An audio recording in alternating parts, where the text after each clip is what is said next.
¿Alguna vez nos hemos detenido a pensar por qué un mismo medicamento puede ser una maravilla para una persona y para otra nada o peor, ¿no? Que le cause problemas serios? Sí, es una pregunta clave. Y hay muchas respuestas posibles, claro. Claro, como si la persona sigue el tratamiento, si hubo errores en la dosis, otras condiciones médicas que tenga. Exacto. O interacciones con otras cosas que esté tomando. Pero hay un factor que a veces olvidamos. Nuestros genes, ¿verdad? Eso es lo que vamos a explorar hoy. Precisamente. La genética. Es fascinante cómo influye. Para esta exploración nos estamos basando en extractos de un capítulo que trata justo de esto: farmacogenética y farmacogenómica. Dos términos que suenan parecidos, pero tienen su matiz. Sí, a ver, aclaremos rápido. Farmacogenética entiendo que se enfoca más en pocas variantes genéticas, quizás, pero que tienen un impacto grande en cómo respondemos a un fármaco. Eso es. Y farmacogenómica es como la visión más amplia.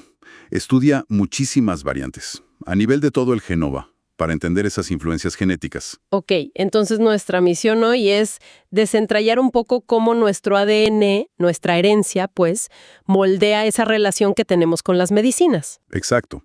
Y es complejo, ¿eh? La respuesta final de una persona a un fármaco es una mezcla. Intervienen factores del propio fármaco, como la dosis, la vía. La pastilla, la inyección. Claro, factores ambientales también, la dieta, si hay infecciones, otros medicamentos. Lo que decíamos antes. Sí, y factores clínicos, la edad de la persona, cómo funcionan sus riñones, su hígado, y por supuesto, los factores genéticos. Ahí entran los farmacogenes, ¿no? Ese término que mencionan. Justo, son los genes clave, los que influyen en la respuesta a través de dos vías principales, la farmacocinética. O sea, cómo el cuerpo maneja el fármaco, su concentración. Exacto, qué tan rápido lo absorbe, lo elimina, y la farmacodinámica. ¿Qué sería? Cómo el fármaco actúa sobre nosotros, el efecto que tiene. Precisamente. Estos farmacogenes codifican, por ejemplo, las enzimas que metabolizan los fármacos, los transportadores que los mueven por el cuerpo, las propias dianas donde el fármaco tiene que actuar, y otras moléculas que modulan todo el contexto. Entiendo. E incluso, ojo, a veces las variaciones genéticas importantes no están en nuestras células heredadas, sino en otras, como las células de un cáncer. Eso también es farmacogenómica. ¡Qué interesante! Entonces, si nos centramos en la genética heredada, ¿qué tan importante es? Pesa mucho en la balanza. Pues sí, parece que bastante. Hay muchos estudios, ¿eh? Desde investigaciones con gemelos, que son clásicas, hasta análisis de líneas celulares o bases de datos enormes. ¿Y qué muestran? Muestran que cómo metabolizamos los fármacos es algo altamente hereditario. Hay un componente genético fuerte. Y a veces, por lo que decías, se pueden hasta clasificar a las personas, ¿no? Así es. Para algunas enzimas muy importantes en el metabolismo, podemos hablar de fenotipos. Metabolizadores pobres. Que serían los que tienen, digamos, dos copias malas del gen no funcionales. Exacto, dos alelos no funcionales. Luego están los intermedios, con uno funcional y uno no funcional. Y los normales con dos copias funcionales. Correcto. Es un modelo bastante, sencillo, basado en un solo gen, monogénico. Pero me decías que esto, aunque claro, es más bien la excepción, que no siempre es tan simple. No, para nada. La mayoría de las veces, la respuesta a un fármaco es más compleja. Ahí es donde entra la farmacogenómica, esa visión más global. Y ahí surgen los retos, me imagino. Para estudiar eso se necesitan, pues, muchísimos datos, ¿no? Muchísimos. Cohortes grandes de personas con sus respuestas a los fármacos pero bien caracterizadas. Y algo crucial, que esas personas sean de orígenes diversos. ¿Por qué la diversidad es tan importante aquí? Porque las variantes genéticas y sus frecuencias varían mucho entre poblaciones. Si solo estudias un grupo, tus conclusiones quizás no sirvan para otro. Necesitas generalizar. Entendido. Oye, ¿y la historia de este campo? ¿Cómo empezó todo? Mencionaste a Garrod. Sí, es fascinante. Archibald Garrett, a principios del siglo XX, ya tenía esta idea de la individualidad química. Sugería que quizás esos errores innatos del metabolismo que él estudiaba podrían explicar por qué algunas personas reaccionaban de forma rara a ciertos químicos o fármacos. ¿Una visión muy adelantada a su tiempo? Totalmente. Pero lo curioso es que los primeros ejemplos bien documentados de farmacogenética no fueron sobre metabolismo variable. Ah, ¿no? Entonces, ¿sobre qué? Fueron sobre el efecto del fármaco, la farmacodinamia. El caso más famoso es la hemólisis, la destrucción de glóbulos rojos que sufrían algunas personas al tomar ciertos antimaláricos. La deficiencia de G6PD. Eso. Exacto. Se observó mucho en soldados afroamericanos durante la Segunda Guerra Mundial. Tenían una variante genética en la G6PD que los hacía susceptibles. Otro ejemplo temprano fue la hipertermia maligna, una reacción gravísima a ciertos anestésicos. O sea que primero se vio el efecto distinto y luego se buscó la causa genética. En esos casos, sí. Luego ya vinieron figuras como Arno Mutulsky, considerado el padre de la farmacogenética, y Werner Kallow. ¿Qué aportaron ellos? Empezaron a conectar los puntos de forma más sistemática. Kallow, por ejemplo, estudió mucho la reacción anormal a la succinilcolina, un relajante muscular, y propuso que se debía a diferencias genéticas en cómo se metabolizaba. Ahí ya entra el metabolismo. Ahí sí. Y más tarde, otros ejemplos claros de farmacocinética. La parálisis prolongada con succinilcolina por deficiencia de una enzima llamada pseudocolinesterasa. O la toxicidad hepática con isoniazida, un fármaco para la tuberculosis, relacionada con la enzima N-acetiltransferasa, NAT. Y luego, en los 70s, mencionaste un descubrimiento clave. Sí, el de la debrisoquina, un antihipertensivo. Se vio que algunas personas la metabolizaban muy lentamente, acumulaban el fármaco y sufrían efectos tóxicos. Lo mismo pasó con la esparteína, un antiarrítmico. Y se encontró la causa. Sí, se identificó que la responsable en ambos casos era la misma enzima, CYP2D6. Ahí está de nuevo. CYP2D6. El famoso CYP2D6. A partir de ahí, décadas de investigación. Se vio que afecta a docenas de fármacos. Se encontraron sus variantes genéticas más comunes. ¿Y qué más se descubrió sobre él? Se entendió su papel crucial no solo en eliminar fármacos, sino también en activar otros, los llamados profármacos. Como la codeína, que mencionaste antes, necesita activarse a morfina. Exacto. O el clopidogrel, un antiplaquetario. Si el CYP2/6 funciona poco, estos fármacos no sirven bien. Y bueno, CYP2/6 no está solo, claro. Me imagino. Luego se identificaron otras enzimas clave con variabilidad genética importante, CYP1219, UGT1A1, TPMT. Y la lista sigue creciendo hoy día, gracias a las técnicas genómicas modernas, como la secuenciación masiva. Aquí es donde, como decía, se pone realmente interesante. Hablemos un poco más de esas variaciones genéticas. ¿Son comunes? ¿Son raras? Pues pueden ser ambas cosas, y esto es curioso. Algunas variantes que tienen un impacto fuerte en cómo respondemos a un fármaco son sorprendentemente comunes en la población. ¿Y por qué? Uno pensaría que si causan problemas, la evolución las eliminaría. Claro, pero piensa que el problema solo aparece cuando tomas ese medicamento específico. Si no lo tomas, la variante puede ser neutra, no ofrece ni ventaja ni desventaja evolutiva clara. Por eso, quizás, no hay una presión selectiva fuerte en su contra. Tiene lógica. Y mencionaste que la frecuencia varía entre poblaciones. Muchísimo. Es un punto clave. Por ejemplo, el gen CYP3A5. Una variante que produce una enzima totalmente funcional es muy común en personas con ancestros africanos. En cambio, en personas de origen europeo, lo más común es tener una variante que hace que la enzima no sea funcional. ¿Qué diferencia? ¿Y estas variaciones en el código genético son todas del mismo tipo? ¿O hay distintos tamaños, digamos? Hay de todo. Desde cambios muy pequeños, en una sola letra del ADN, lo que llamamos variantes de un solo nucleótido o SNVs, pronunciado SNPs. Hasta cosas más grandes. Sí, hasta variantes en el número de copias de un gen, las CNVs. Esto significa que puedes tener deleciones, falta un trozo del gen o el gen entero, o duplicaciones, tienes copias extra. El gen CYPD6 es un ejemplo donde esto pasa bastante. Y todos estos cambios, pequeños o grandes, ¿cómo afectan al final? Pueden afectar de dos maneras principales. O bien alteran la proteína que se produce a partir del gen. ¿Cambiando su estructura, por ejemplo? Exacto. Cambiando un aminoácido por otro, haciendo que la proteína sea más corta, porque aparece una señal de parada antes de tiempo, o alterando todo el marco de lectura. O bien, Afectan la cantidad de proteína que se produce. No cambian la proteína en sí, pero hacen que haya más o menos, ¿y cómo pasa eso? por variantes que están en regiones reguladoras del gen, como el promotor, que es como el interruptor de encendido, o en los intrones, que son partes del gen que se eliminan antes de fabricar la proteína. ¿Algún ejemplo de esto último? Sí, uno clásico es el gen UGT1A1. Hay una región en su promotor con repeticiones de las letras TA. La cantidad de repeticiones varía entre personas. La variante 28, se lee estrella 28, tiene más repeticiones, y eso hace que se produzca menos enzima.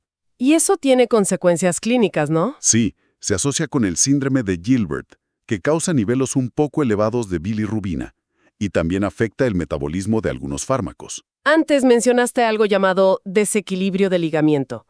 Sonaba un poco técnico, pero dijiste que era importante. Lo es, y mucho, para interpretar los estudios genéticos. A ver si lo explico fácil.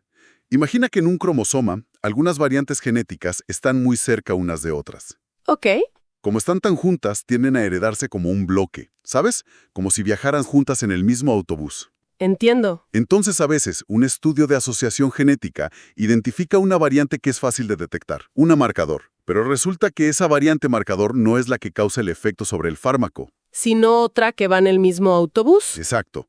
La verdadera causante, la funcional, viaja siempre junto a la marcadora. El estudio detecta la marcadora, pero el efecto es de la funcional.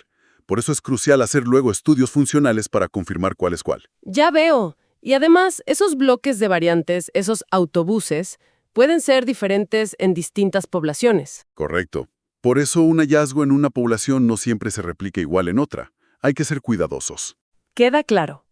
Y para hablar de todo esto, se usa una terminología específica. Mencionaste haplotipo y los alelos estrella. Sí, un haplotipo es, básicamente, esa combinación específica de variantes que se heredan juntas en un tramo de un cromosoma. Define la secuencia particular de un gen o una región en ese cromosoma heredado. Y los alelos estrella Exacto. son una forma de nombrar esos haplotipos. Exacto. Es una nomenclatura estandarizada, una forma abreviada, para poder comunicar de qué versión del gen estamos hablando, especialmente para los farmacogenes importantes. Es muy útil. ¿Pusiste el ejemplo de CYP3A5? Sí. CYP3A5-1 estrella 1 suele representar la versión completamente funcional. En cambio, CYP3A5-3 estrella 3, que es muy común en europeos, tiene una variante dentro de un intrón que crea un sitio de corte y empalme anómalo. ¿Y eso qué provoca? Provoca que el ARN mensajero sea defectuoso y contenga un codón de parada prematuro. El resultado final es una proteína truncada no funcional. ¡Qué detalle! Y hay bases de datos para consultar esto, ¿verdad? Sí, muy importantes.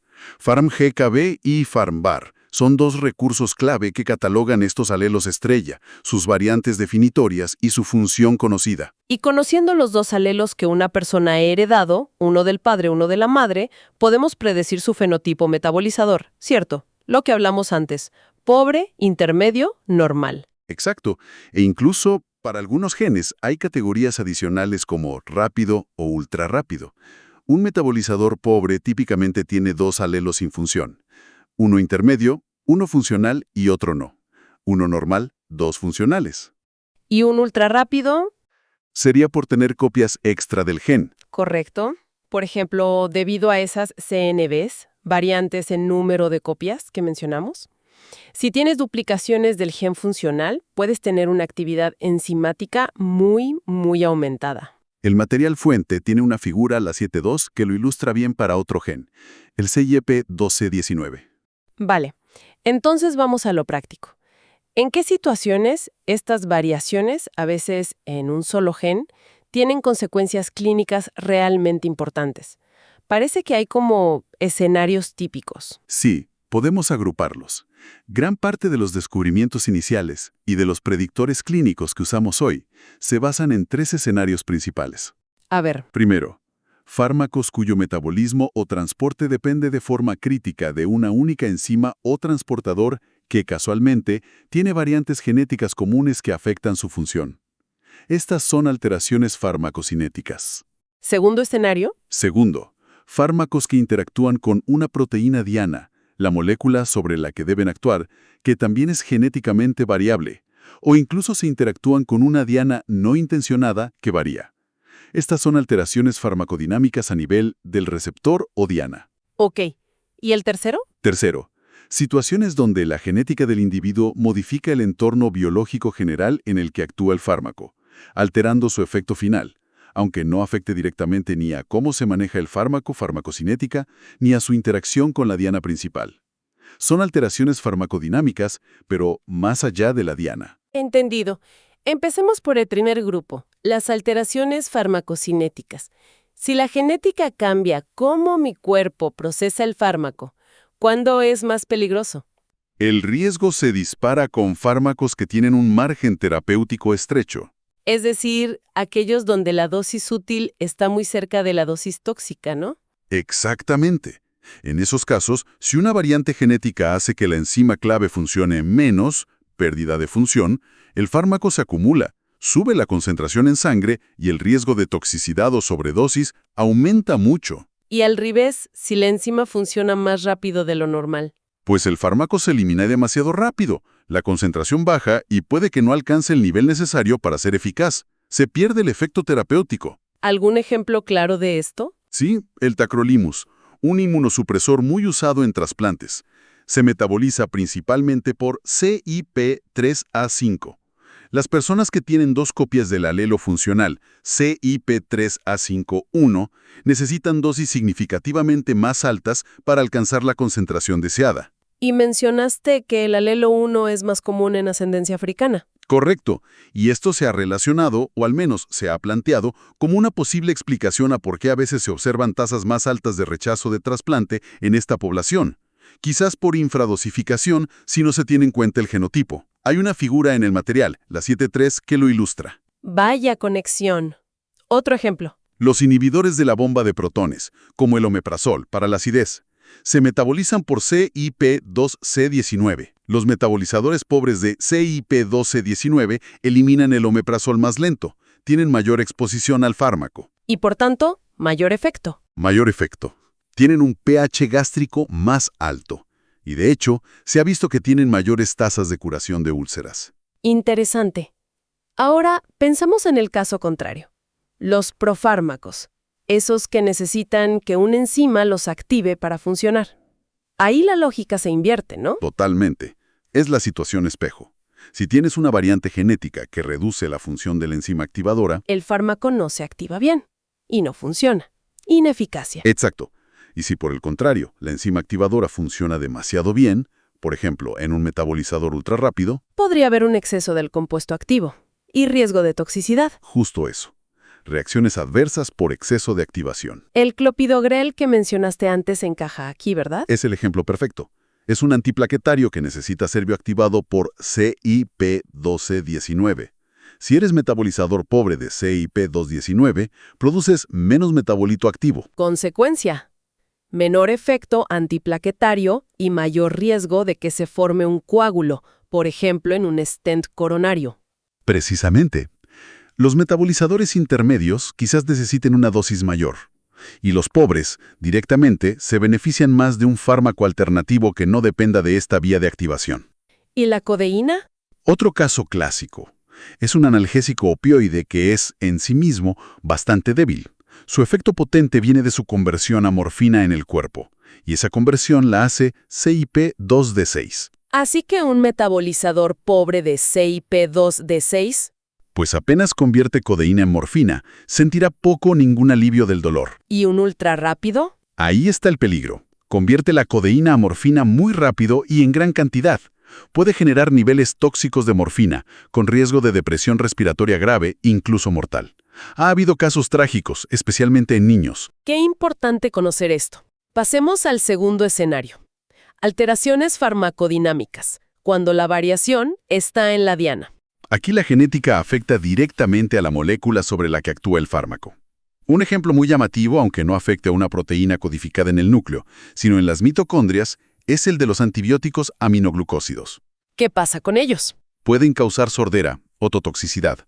Su diana principal son los ribosomas bacterianos, pero resulta que también pueden unirse, aunque con menos afinidad, a nuestros propios ribosomas mitocondriales. ¿Y la genética dónde interviene?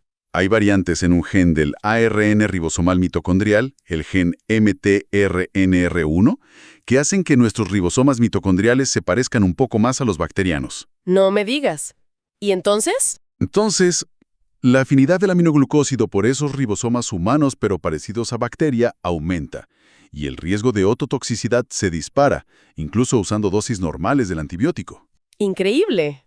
¿Hay otros ejemplos de variación en la diana? Sí, claro. Se han descrito polimorfismos en los receptores de serotonina que podrían influir en la respuesta a antidepresivos. Variantes en receptores beta-adrenérgicos relacionados con la respuesta a fármacos para el asma, o en la enzima HMG-CoA reductasa y la respuesta a estatinas, o en canales iónicos y el riesgo de arritmias inducidas por fármacos. La lista es larga. Y nos queda el tercer escenario, esas alteraciones farmacodinámicas más allá de la diana.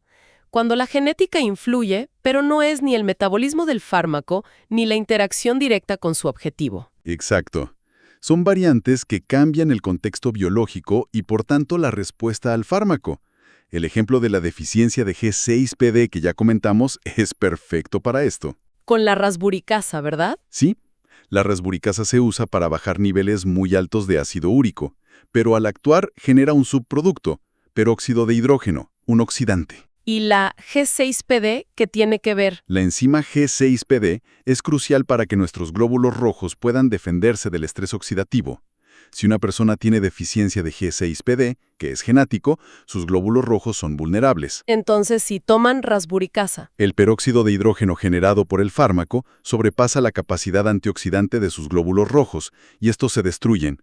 Provoca una anemia hemolítica grave y también metahemoglobinemia. O sea, ¿el fármaco es peligroso para ellos, aunque la G6PD no sea su diana ni participe en su metabolismo? Exactamente.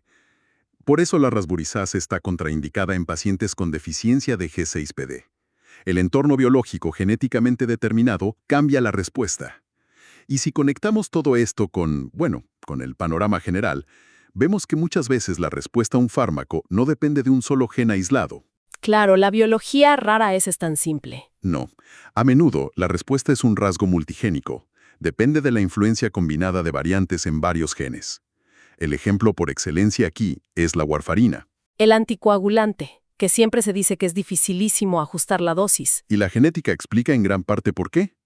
La warfarina tiene dos formas, enantiómeros, S y R. La forma S es la más activa. Ok.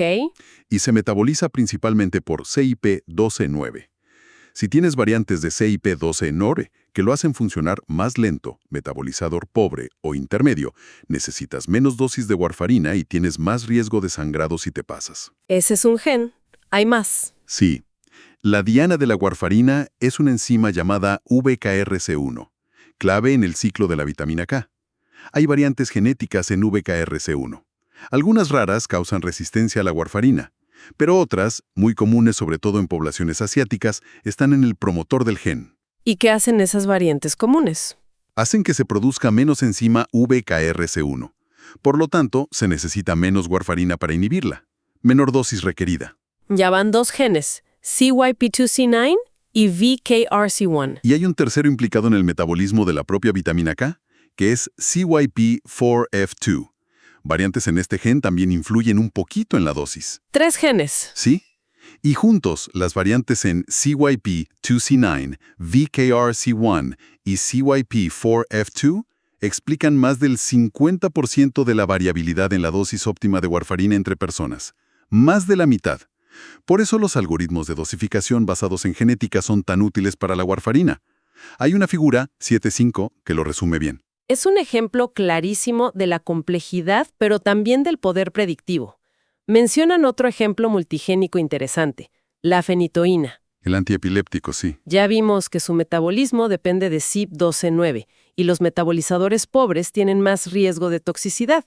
Pero además, el riesgo de sufrir reacciones cutáneas muy graves, como el síndrome de Stevens-Johnson, O la necrólisis epidémica tóxica, ¿sí? ese riesgo se multiplica si la persona tiene no solo variantes lentas de CYP12C9, sino también ciertos alelos del sistema HLA, como el HLA-B1502. Correcto. Es una interacción gen-gen peligrosa. Subraya la importancia a veces de conocer el genotipo de varios genes distintos para predecir un riesgo. Y hablando de complejidad y escenarios especiales, no podemos dejar de mencionar el cáncer.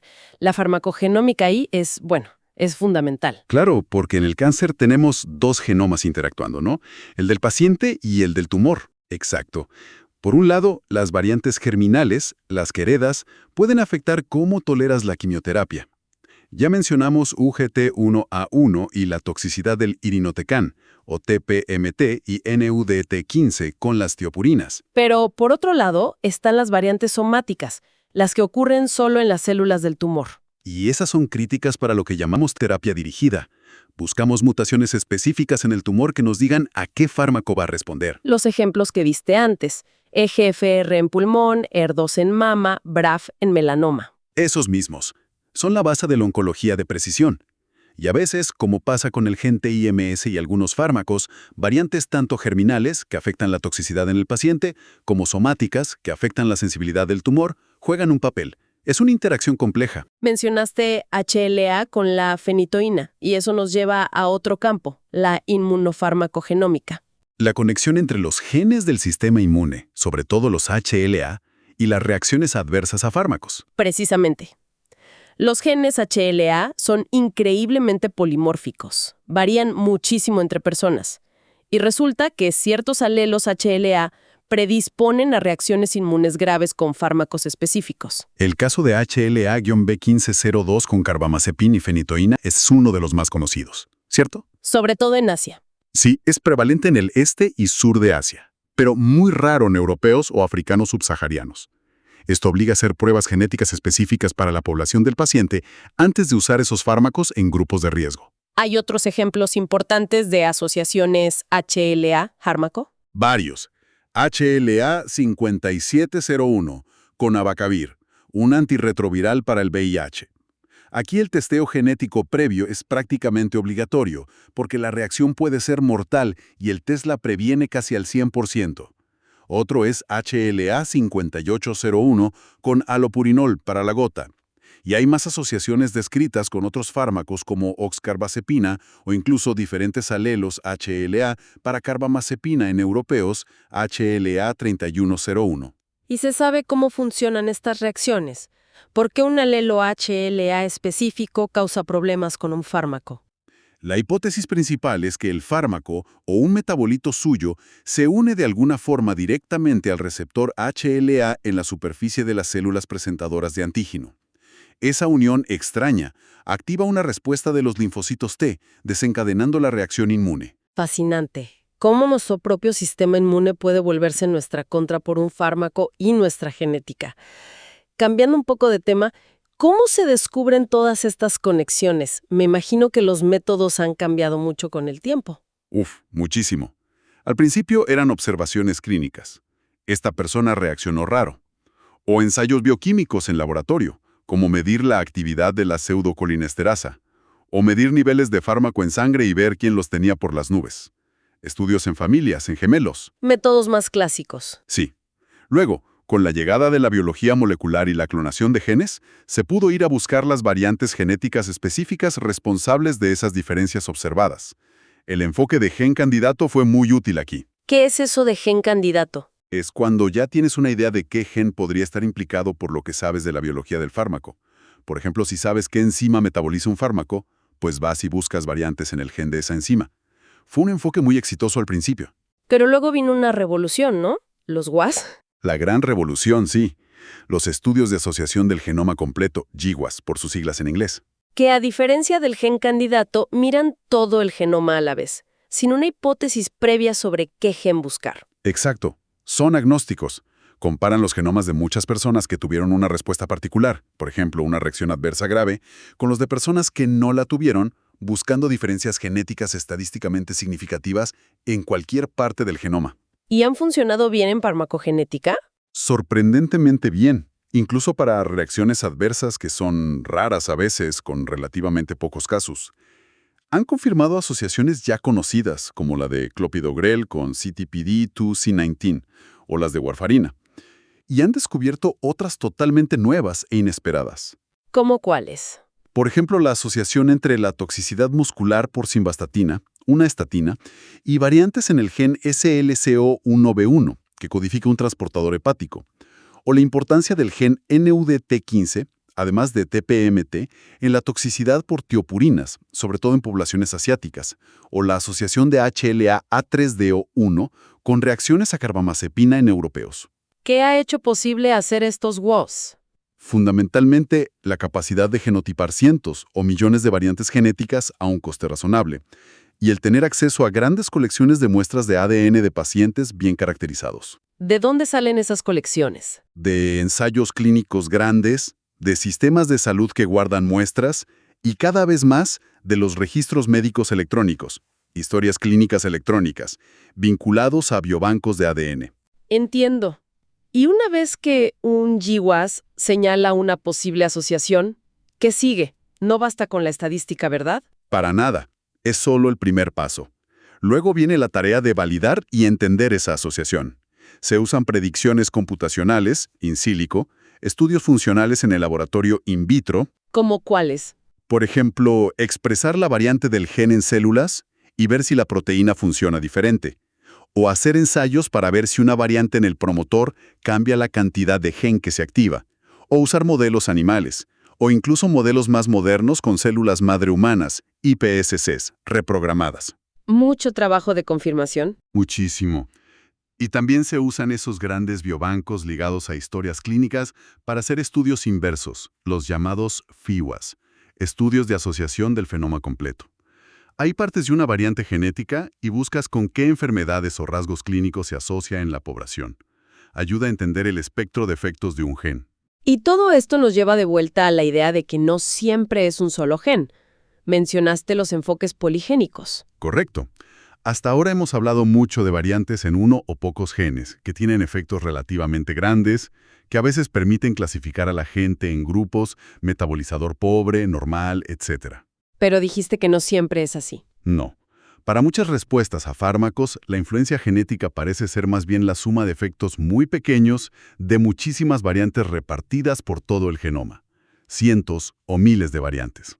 ¿Y cómo se estudia eso? Con los GWAS también. Permiten calcular lo que se llama puntuaciones de riesgo poligénico, PRS por sus siglas en inglés.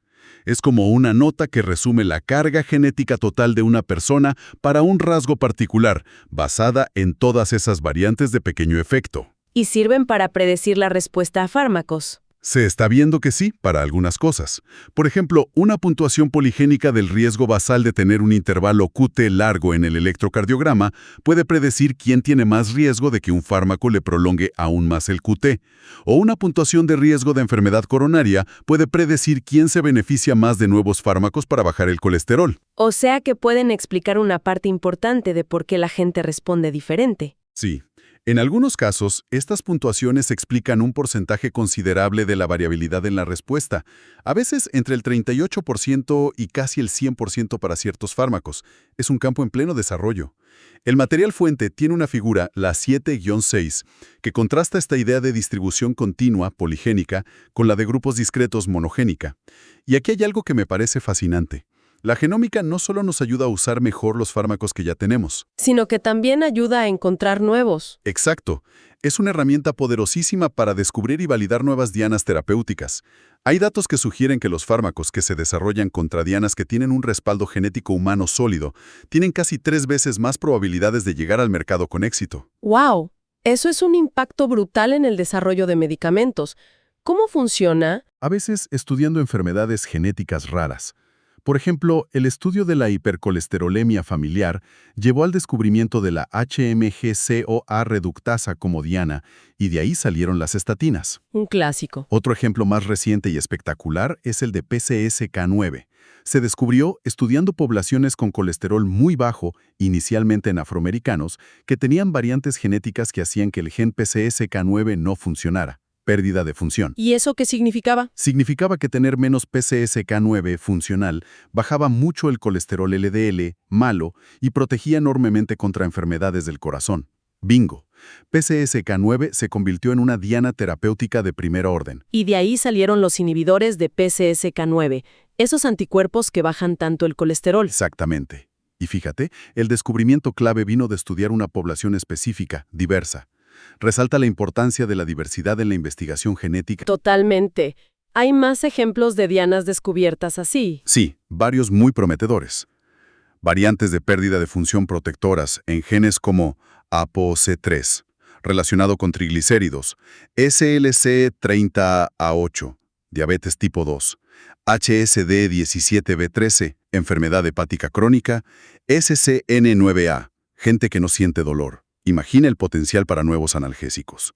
La genética nos está señalando el camino. Además de encontrar nuevas dianas, la genética también permite desarrollar fármacos para mutaciones muy específicas que causan enfermedades, ¿no?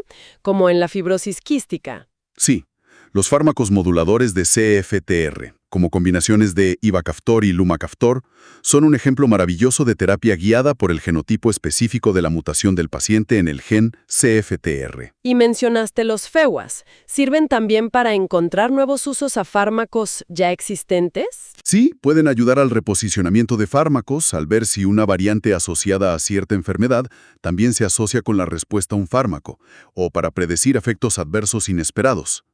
Y los GWAs también pueden identificar subgrupos de pacientes que se benefician especialmente de un fármaco, como se vio en un ensayo con Dalzacrapid, un fármaco para el colesterol que falló en general, pero parecía funcionar en un subgrupo genético específico. Todo esto suena muy prometedor en investigación, pero ¿cómo se lleva a la práctica clínica diaria? Ese parece el gran salto. Ese es el gran desafío, ahora mismo, la implementación clínica. Hay diferentes modelos sobre la mesa. Se habla de hacer pruebas genéticas específicas justo cuando se va a recetar un fármaco concreto, point of care. O la otra opción, La otra opción, que quizá tenga más sentido a largo plazo, es hacer un genotipado más amplio. Un panel de farmacogenes importantes de forma preventiva, preemptive genotyping, que esa información esté ya en la historia clínica electrónica del paciente. y que salte una alerta o recomendación cuando el médico vaya a prescribir un fármaco afectado por la genética de ese paciente. Exacto, con sistemas de soporte a la decisión clínica integrados. Pero claro, para llegar ahí, hay barreras. ¿Cómo cuáles? Primero, necesitas evidencia científica muy sólida que conecte claramente la variante genética con el resultado clínico, eficacia o toxicidad. Segundo, ese resultado tiene que ser clínicamente importante, algo que realmente quieras evitar o conseguir. Y tercero, necesitas tener una recomendación clara y accionable. ¿Qué hago con esta información? ¿Cambio el fármaco? ¿Ajusto la dosis? ¿Cuánto? Ahí es donde entran organizaciones como CIPIC, ¿no? Que elaboran guías. Fundamentalmente, el Consorcio de Implementación Clínica de la Farmacogenética, CIPIC, y otros grupos similares revisan toda la evidencia disponible y publican guías clínicas muy prácticas que dicen, para un par gen fármaco concreto, cómo interpretar el genotipo y qué hacer clínicamente según el resultado. Son clave para la implementación. Y hablando de evidencia, el estándar de oro siempre son los ensayos clínicos aleatorizados, los RCTs. ¿Tenemos RCTs en farmacogenética que demuestren que guiar el tratamiento por genotipo mejora los resultados? Sí, tenemos algunos ejemplos muy claros. El testeo de HLA-B57.01 antes de dar abacavir prácticamente eliminó las reacciones de hipersensibilidad graves. Eso es un éxito rotundo. Y con clopidogrel u warfarina. Ahí los resultados de los RCTs han sido un poco más, matizados, pero en general positivos. Por ejemplo, para clopidogrel, guiar la terapia por el genotipo de CYP1219 no siempre ha demostrado reducir los eventos trombóticos, infartos, etc., pero sí parece reducir el riesgo de sangrado, que también es importante. Y para warfarina. Con warfarina, los RCTs que comparan la dosificación guiada por algoritmo genético versus la estándar han tenido resultados mixtos en cuanto a mejorar el tiempo en rango terapéutico, mantener el nivel de anticoagulación adecuado, pero algunos sí han mostrado un beneficio en reducir los sangrados graves, sobre todo al inicio del tratamiento. O sea que hay evidencia, aunque quizá no siempre del tipo que algunos esperarían para cambiar la práctica de forma masiva. Exacto. Y ahí surge un debate interesante. ¿Qué nivel de evidencia necesitamos realmente para implementar una prueba farmacogenética? ¿Necesitamos siempre un RCT que demuestre mejoría en resultados clínicos duros? ¿O es suficiente con saber que la genética afecta mucho la concentración del fármaco y que eso se relaciona con la eficacia o toxicidad, como hacemos con otros ajustes clínicos? Por ejemplo, ajustar dosis por función renal, que a menudo se hace sin RCTs específicos. Es un buen punto. No pedimos la misma evidencia para todo en medicina. No. Y mientras tanto, hay grandes proyectos en marcha, como el UPGX en Europa, que están probando la implementación de paneles farmacogenéticos amplios en la práctica real para ver su impacto global. Entonces, para ir resumiendo, ¿qué nos llevamos de todo esto? La idea central parece bastante clara, ¿no? Yo diría que sí. Que nuestra composición genética individual, nuestro ADN, juega un papel realmente crucial en cómo nuestro cuerpo y nosotros respondemos a los medicamentos. Afecta tanto si nos van a funcionar bien, La eficacia, como el riesgo de que nos sienten mal, de que tengamos efectos secundarios. la seguridad. Exacto. Hemos visto ejemplos muy potentes.